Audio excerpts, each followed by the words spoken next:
अपने आप पे भरोसा रख, कायनात झुकेगी। ऐसा गौतम बुद्ध ने कई सालों पहले अपने शिष्यों से क्यों कहा था? इसके पीछे का रहस्य क्या है? आज इसी रहस्य के बारे में हम गौतम बुद्ध की कहानियों के माध्यम से जानेंगे। तो बिना देर किए चलिए उन रहस्यमयी कहानियों की शुरुआत करते हैं। पहली कहानी। आज मैं एक आपके लिए ऐसी कहानी लेकर आया हूं जिससे सुनने के बाद आपके मन को भी शांति जरूर मिलेगी। एक बार एक व्यक्ति बुद्ध भिक्षु से कहते हैं कि मुनिवर, मैं अपने ज्यादा सोचने की वजह से बहुत परेशान हूं, कृपा करके इसका कोई समाधान बताए। बुद्ध भिक्षु कहते हैं कि तुम अपने ज्यादा सोचने की वजह से परेशान हो। तुम इसलिए परेशान हो क्योंकि ना चाहते हुए भी तुम्हारे भीतर वह सभी विचार चलते रहते हैं जिनके बारे में तुम सोचना नहीं चाहते हो। यदि किसी व्यक्ति के अंदर अच्छे विचार चलते हैं तो वह ये कभी नहीं कहेगा कि मैं अधिक सोचने से परेशान हूं, तब वह कहेगा कि मैं चिंतन कर रहा हूं। चिंता और चिंतन में यही फर्क है। चिंता के समय व्यक्ति के मन में बस एक ही विचार बार बार चलता रहता है जिसके बारे में वह सोचना नहीं चाहता। लेकिन चिंता के समय व्यक्ति के अंदर एक अच्छे और सकारात्मक विचारों की एक लयबद्ध प्रक्रिया बन जाती है जो उसे आनंद से भर देती है।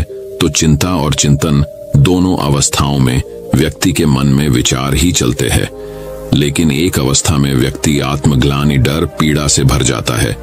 वही दूसरी अवस्था उसके भीतर बीज बोती है, उसे प्रेरित करती है कुछ महत्वपूर्ण सकारात्मक बदलाव लाने के लिए।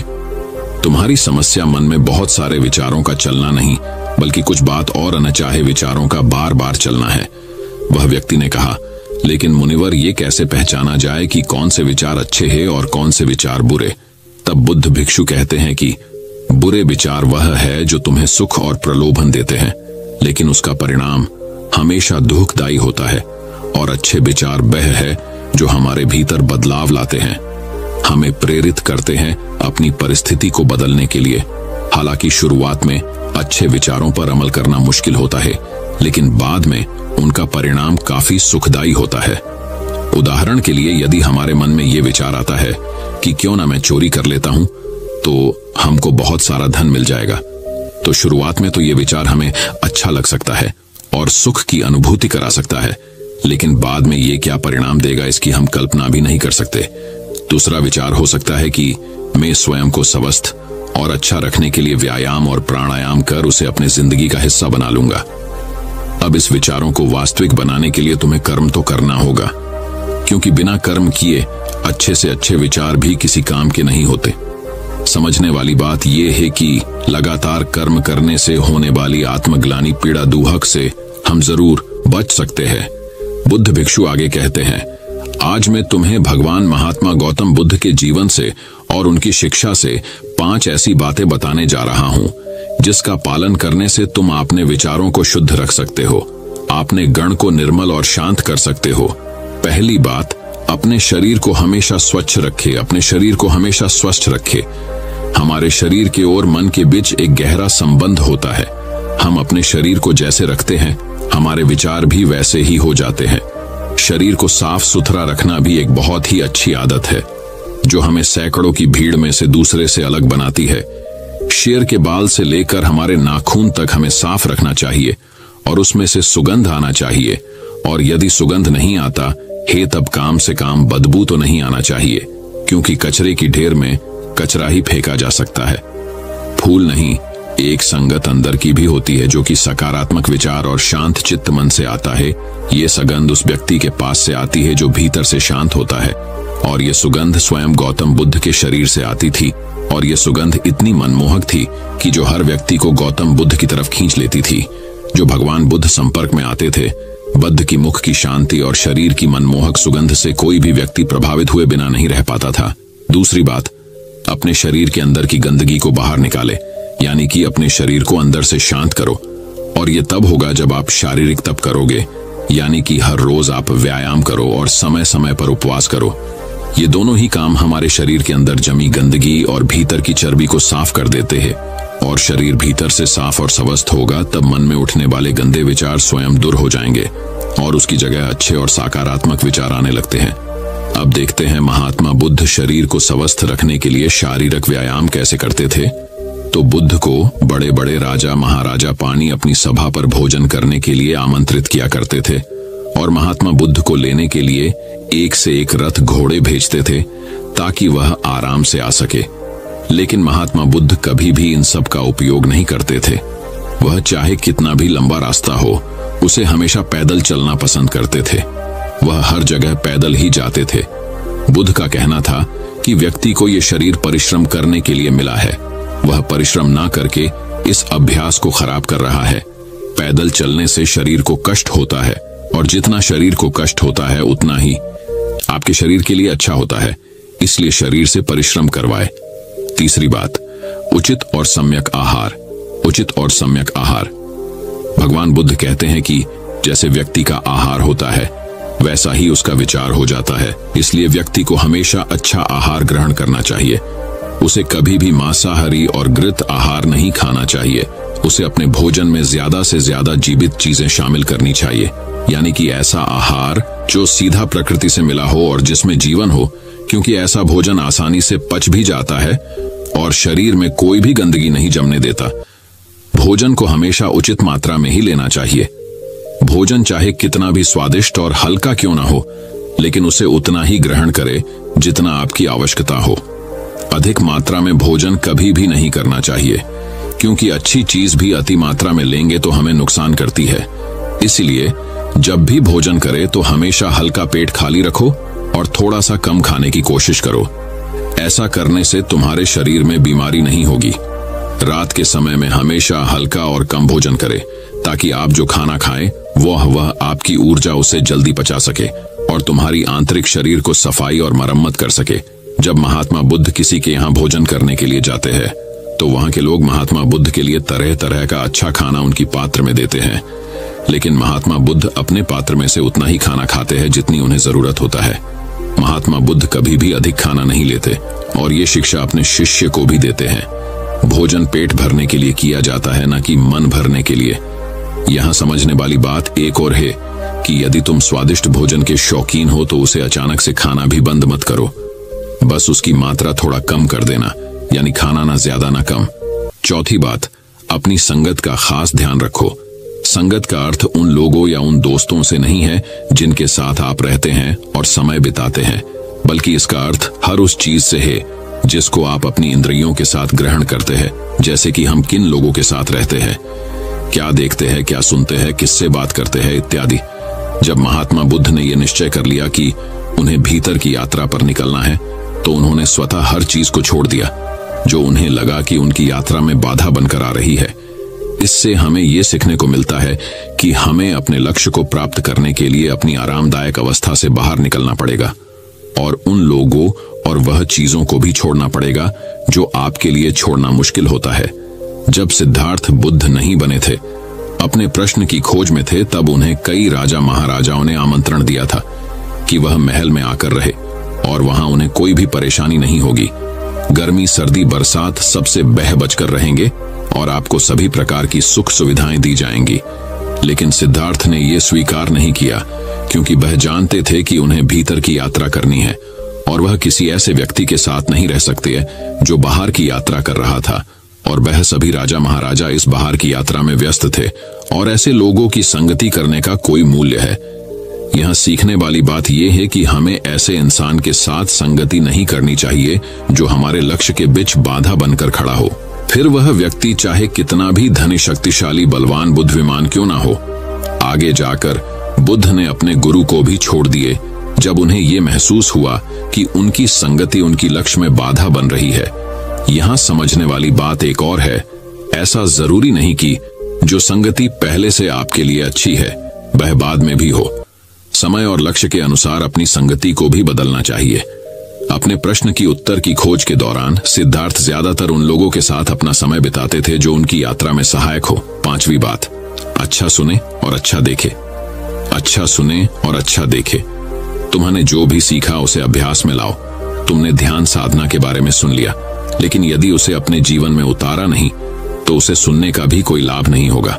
अच्छा सुनने और अच्छा देखने के कारण भी लोगों के जीवन में बदलाव नहीं आ पाता, क्योंकि वह व्यक्ति अच्छे देखते सुनते तो है, लेकिन उन चीजों को आपने जीवन में रूपांतरित नहीं करते और बस शिकायत करते रहते हैं। इसलिए जो भी आपने सीखा है उसे अपने जीवन में उतारो। महात्मा बुद्ध की एक खासियत थी कि जो भी उनके गुरु उनको सिखाते वह तुरंत उस पर काम करने लगते थे। वह कल पर काम नहीं छोड़ते थे। इससे उन्हें उसी समय ये पता चल जाता था कि कौन सी चीज काम की है और कौन सी नहीं। इसलिए जो भी सीखा है उसे कर्म के द्वारा व्यक्त करो। एक बार और, बहुत लोग काम वासना को बुरा समझते हैं, लेकिन काम वासना का विचार आना गलत नहीं है जब तक तुम उसके प्रति विचार नहीं करते। काम वासना का विचार उठना उतना ही स्वाभाविक है जितना भूख लगने पर भोजन का मन करना। इसलिए काम वासना के विचार को गलत मत समझना। इंसानी विचार को आगे बढ़ने के लिए इस विचार का उठना बेहद जरूरी है। सबसे पहले तो तुम ये निर्णय करो कि तुम्हें काम वासना में लिप्त होना है या इससे ऊपर उठना है।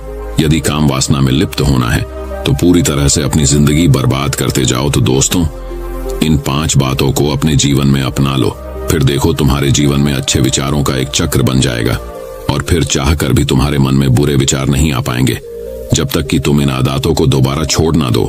बुद्ध भिक्षु की इन सभी बातों को सुनने के बाद उस व्यक्ति को उसका प्रश्न का उत्तर मिल गया था और वह उनका धन्यवाद करके वह अपने घर लौट जाता है। तो अब दोस्तों चलिए बढ़ते हैं हमारे गौतम बुद्ध की दूसरी रहस्यमयी कहानी की तरफ। दूसरी कहानी, गौतम बुद्ध की प्रेरणादायक कहानी। ये कहानी आपको आपके जीवन के वह पहलू व डर से दूर करेगी जिसके लिए आप आज भी कामयाबी नहीं पा रहे हो। आलस एक बहुत बड़ी मानसिक बीमारी है जो इंसान को कामचोर बना देती है और उसके सारे सपने, सारे आशय व्यर्थ हो जाते हैं। आज हम मेहनत करने से डरो मत, इसके बारे में विस्तार से चर्चा करेंगे और हम आलस से कैसे छुटकारा पाए और जीवन में कैसे अपने लक्ष्य को हासिल कर सके। तो चलिए देर ना करके शुरू करते हैं आज की कहानी, मेहनत करने से डरो मत। बहुत पुरानी कहानी है। एक बड़े से पहाड़ के नीचे एक छोटा सा गांव बसा हुआ था और उसी गांव का एक लड़का था जो अपने आलसीपना और कामचोर के नाम से परिचित था। उस गांव के सभी लोग उसे आलसी और कामचोर के नाम से ही पुकारते थे। वह लड़का पूरा दिन गांव के पीछे एक पेड़ के नीचे बैठा रहता और बैठे बैठे अपने आने वाले भविष्य के बारे में अच्छे अच्छे सपने देखता रहता। वह लड़के के दिन ऐसे ही आलस में गुजर रहे थे। अचानक एक दिन उस गांव में एक बुद्ध भिक्षुक आया और वह बुद्ध भिक्षुक अगले 3 दिनों तक उसी गांव में रहने वाले थे। बुद्ध भिक्षु सारा दिन उसी गांव में भिक्षा मांगा करता था और गांव के लोगों को अच्छा अच्छा उपदेश देता था। और जब रात होती थी तब गांव के पास में एक बुद्ध मठ में विश्राम करता था। बुद्ध भिक्षु प्रतिदिन जब गांव में भिक्षा मांगने जाते थे और भिक्षा करके वापस लौटते थे तब उस आलसी लड़के को उसी पेड़ के नीचे कभी बैठा हुआ और कभी लेटा हुआ देखता था। बुद्ध भिक्षु ने लगातार 2 दिन उस लड़के को उसी पेड़ के नीचे उसी हालत में देखा। ये देखने के बाद बुद्ध भिक्षु समझ गए थे कि बहलट डाच का मानसिक आलस्य का गुलाम बन चुका है। तीसरे दिन जब बुद्ध भिक्षु गांव से भिक्षा करके जब वापस बुद्ध मठ में लौट रहे थे तब बुद्ध भिक्षु ने देखा कि वह लड़का अभी भी उसी पेड़ के नीचे बैठा हुआ है। और ये देखने के बाद बुद्ध भिक्षु से रहा नहीं गया। वह तुरंत उस लड़के के पास गया। बुद्ध भिक्षु ने उस लड़के से कहा, बेटा तुम्हारे लिए मेरे पास एक छोटा सा काम है। मैं चाहता हूं तुम उस पहाड़ी की चोटी तक जाओ और वहां से मेरे लिए एक पंख लेकर आओ। उस लड़के ने बैठे बैठे अपनी गर्दन घुमा के और उस पहाड़ की ऊंची चोटी की तरफ देखा और उसके बाद बुद्ध भिक्षु से कहा, यह काम मुझसे नहीं हो पाएगा क्योंकि वहां तक जाने के लिए मुझ में उतनी ताकत नहीं है। बुद्ध भिक्षु ने कहा, मुझे जिस पंख की तलाश है वह उस पहाड़ी की शिखर पे भी नहीं मिलेगा। वह पंख उस पहाड़ी की दूसरी तरफ एक गुफा के अंदर मिलेगा और उस पंख को हासिल करने के लिए उस पहाड़ी की शिखर तक चढ़ के दूसरी तरफ नीचे उतरना पड़ेगा। बुद्ध भिक्षु ने कहा, वह पंख कोई साधारण पंख नहीं है। तुमने उस पंख को आज तक कहीं भी नहीं देखा होगा। वह पंख बहुत ही अनमोल, दुर्लभ और बहुत ही सुंदर पंख है।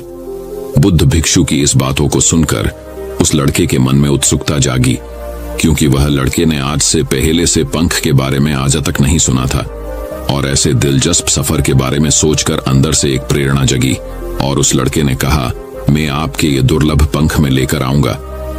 ये कहने के बाद वह लड़का बिना कुछ सोचे सफर में चल पड़ा। वह सफर बहुत ही कठिन था क्योंकि पहाड़ी के रास्ते के उतार चढ़ाव में वह लड़का जल्दी ही थकने लगा। उस लड़के की सांसें फूलने लगी और शरीर से काफी पसीना बहने लगा, लेकिन वह हार नहीं माना। वह पहाड़ी के ऊपर चढ़ता ही गया। जैसे जैसे वह ऊपर चढ़ने लगा, उसे वैसे वैसे उसे जोश आने लगा, जो आज से पहले कभी भी वह ऐसा जोश महसूस नहीं किया था। बहुत कोशिश और कड़ी मेहनत के बाद जब वह लड़का आखिरकार उस पहाड़ी की शिखर तक पहुंचा, तब वह बहुत ही थक चुका था, लेकिन वह लड़का बहुत ही खुश था। उसे अंदर से आत्मसंतुष्टि का एहसास हो रहा था और उसके चेहरे पे एक अलग ही मुस्कान थी। वहां से प्राकृतिक सौंदर्य को देखकर वह और भी मुग्ध हो गया था, लेकिन उसे पहाड़ी की दूसरे ओर उतरना था और उस गुफा को ढूंढना था जहां बुद्ध भिक्षु ने पंख के बारे में बताया था। नीचे उतरना और भी ज्यादा कठिन था, क्योंकि नीचे की तरफ ढलान ज्यादा खड़ी थी। पहाड़ी पे चढ़ने के वक्त वह लड़का बहुत बार लड़खड़ाया और गिरा भी था, इसलिए उसके अंदर एक डर भी था। लेकिन वह बुद्ध भिक्षु को पंख लाने का वादा जो किया था, इसकी वजह से बहुत कोशिश और कड़ी मेहनत के बाद आखिर वह उस गुफा में पहुंच ही गया। जब वह गुफा में पहुंचा तो देखा कि वह पंख गुफा के अंदर ही पड़ा हुआ है, जो गुफा में आ रहा रोशनी से चमक रहा था। उसने पंख को अपने हाथों में लिया और पंख की सुंदरता को देखकर आश्चर्य हो गया, क्योंकि वह ऐसा पंख आज तक नहीं देखा था। वह काफी देर तक उस पंख को देखता रहा और अचानक उसे याद आया उसे वापस भी जाना है। वह पूरी तरह से थक चुका था। वह सोच में पड़ गया कि वह फिर से उस पहाड़ पर कैसे चढ़ेगा और ये पंख बुद्ध भिक्षु तक कैसे पहुंचाएगा। एक पल के लिए वह बहुत ही उदास और हार मान लिया था, लेकिन उसे वह आत्मविश्वास और गर्व की भावनाएं याद आ गई जो उसने वह पहाड़ी की शिखर पर महसूस की थी। उसे एहसास हुआ कि उसे दोबारा ये सफर करने की ताकत और मनोबल है। वह पंख लेकर दोबारा पहाड़ी पर चढ़ने लगा। उसे बहुत तकलीफ हो रही थी। उसका पूरे शरीर की मांसपेशियों में दर्द हो रहा था, पैर कांप रहा था, सांसें फूल रही थीं। वह कई बार लड़खड़ा के गिर भी पड़ा, लेकिन उसने हिम्मत और आत्मविश्वास से आगे चल पड़ा और वह हार नहीं माना। बहुत कोशिश और कड़ी मेहनत के बाद जब वह बुद्ध भिक्षुक के पास पहुंचा और हाथों में उस पंख को रखा, तो उसको बहुत ही खुशी हुई। उसे संतुष्टि थी कि वह आज आलस को खत्म करके एक महत्वपूर्ण काम करके दिखाया। उसके चेहरे पर रौनक और खुशी देखकर बुद्ध भिक्षु ने कहा, मैं तुम्हारी सफलता में बहुत ही खुश हूँ। आज तुम्हारे तुम्हारी जीवन का एक बहुत ही महत्वपूर्ण काम सीखा है और आलस बहुत बुरी चीज है जिसे स्वीकार करना नहीं चाहिए। आलस एक आदत है जो इंसान की मानसिकता के ऊपर हावी होती है। उसे दूर करना होगा। आलस जीवन में सफलता पाने में सबसे बड़ी बाधा है, इसलिए तुम्हें आलस को तोड़कर तुम्हें एक पहला कदम उठाना ही पड़ेगा। अपने उद्देश्य की ओर चलना ही पड़ेगा और तब तक चलना पड़ेगा जब तक तुम अपने लक्ष्य को पूरा नहीं कर लेते। लड़के ने बुद्ध भिक्षु की बात की गहराई और महत्व को समझते हुए हाँ में अपना सिर हिला दिया। उसे आज एहसास हुआ कि वह हमेशा से ही कठिन और महान चीजों को करने में सक्षम था, लेकिन उसकी आलसी मानसिकता ने उसे रोक रखा था। अब उसे अच्छी तरह से पता चल गया था कि दुनिया के कोई भी कठिन कामों को करने के लिए उसके पास ताकत और मानसिक दृढ़ संकल्प है। उसके बाद बुद्ध भिक्षु ने वह लड़के को आशीर्वाद दिया और वह गांव से चला गया। तो इस कहानी से हमें यह सीख मिलती है कि जब हमें कोई काम असंभव लगता है और अपने लक्ष्य को हासिल करने के लिए जब हम खुद आगे बढ़ते हैं, तब हम अपने अंदर एक ऐसी ताकत और आत्मविश्वास की खोज करते हैं जिसके बारे में हमें पहले से कभी भी पता नहीं था। आलस पे छुटकारा पाने के लिए हमें खुद को चुनौती देनी चाहिए और बड़े बड़े महत्वपूर्ण लक्ष्य बनाने चाहिए। चाहे वह लक्ष्य कठिन क्यों ना हो, हमें हमेशा आगे बढ़ना चाहिए और असफलता का सामना करने के लिए अपने को अंदर से और भी मजबूत होना चाहिए। आलस के ऊपर छुटकारा पाने का मतलब मानसिक विकास को विकसित करना है। इसका मतलब चुनौती और असफलताओं को विकास और कुछ अच्छा सीखने की अवसर में देखना और ना कि हार मानने के रूप में देखना। विकास की मानसिकता को अपनाकर अपनी असफलताओं के बारे में सोचकर एक नया रूप दे सकते हैं और हमारे गलतियों का सुधार उसे सीखने में उपयोग कर सकता है। और अंत में हमें अपने आलस पर काबू पाने के लिए अपनी ऐशो आराम को छोड़कर जीवन की चुनौती और अवसरों को स्वीकार करना ही पड़ेगा। तो दोस्तों, चलिए बढ़ते हैं हमारी गौतम बुद्ध की तीसरी कहानी की तरफ। तीसरी कहानी, अप दीपों भव। महात्मा बुद्ध ने कहा है, अप दीपों भव, जिसका मतलब होता है कि अपने दीपक खुद बनो। किसी साधु के आश्रम में एक युवक बहुत समय से रहता था। फिर ऐसा संयोग आया कि उस युवक को आश्रम से विदा होना पड़ा। रात्रि का समय था, बाहर घना अंधेरा था। युवक ने कहा, रोशनी की कुछ व्यवस्था करने की कृपा करें। उस साधु ने दिया जलाया, उस युवक के हाथ में दिया दे दिया और उसे सीढ़ियां उतारने के लिए खुद उसके साथ हो लिया। जब वह सीढ़ी पार कर चुका और आश्रम का द्वार भी पार कर चुका, तो उस साधु ने युवक को कहा कि अब मैं अलग हो जाता हूं, क्योंकि इस जीवन के रास्ते पर बहुत दूर तक कोई साथ नहीं दे सकता है। अच्छा है कि तुम रात के आदी हो जाओ, इससे पहले कि मैं विदा हो पाऊं। इतना कहकर उस घनी अंधेरी रात में साधु ने युवक के हाथ के दिए को फूंक कर बुझा दिया। युवक घबराकर चिल्ला उठा, यह क्या पागलपन हुआ? अभी तो आश्रम के हम बाहर भी नहीं निकल पाए और आपने साथ भी छोड़ दिया और दिया भी बुझा दिया। रात अंधेरी है और रास्ता अनजान है। साधु ने युवक से कहा, दूसरों के जलाए दिए का कोई मूल्य नहीं है, अपना दिया ही काम देता है। किसी दूसरे के दिए काम नहीं देते। खुद के भीतर से प्रकाश निकले तभी रास्ता प्रकाशित होता है, अन्य किसी तरह से रास्ता प्रकाशित नहीं हो सकता। दोस्तों, मैं उम्मीद करता हूं कि यह कहानी सुनने से आपके जीवन में अच्छे बदलाव आए होंगे। आपको इस वीडियो से क्या सीखने मिला ये कमेंट करके जरूर बताएं और अपने परिवार, दोस्तों या आपके करीबी इंसान के साथ ये कहानी शेयर करके उन्हें भी इस ज्ञान से परिचित करवाएं। बाकी अगर आपको ये वीडियो दिल से अच्छी लगी हो तभी इस वीडियो को लाइक कर देना और आपने अब तक इस चैनल को सब्सक्राइब ना किया हो तो चैनल को सब्सक्राइब भी जरूर कर देना। आपका हर दिन शुभ हो और खुशियों से आपका जीवन भरा रहे। धन्यवाद। नमो बुद्धाय।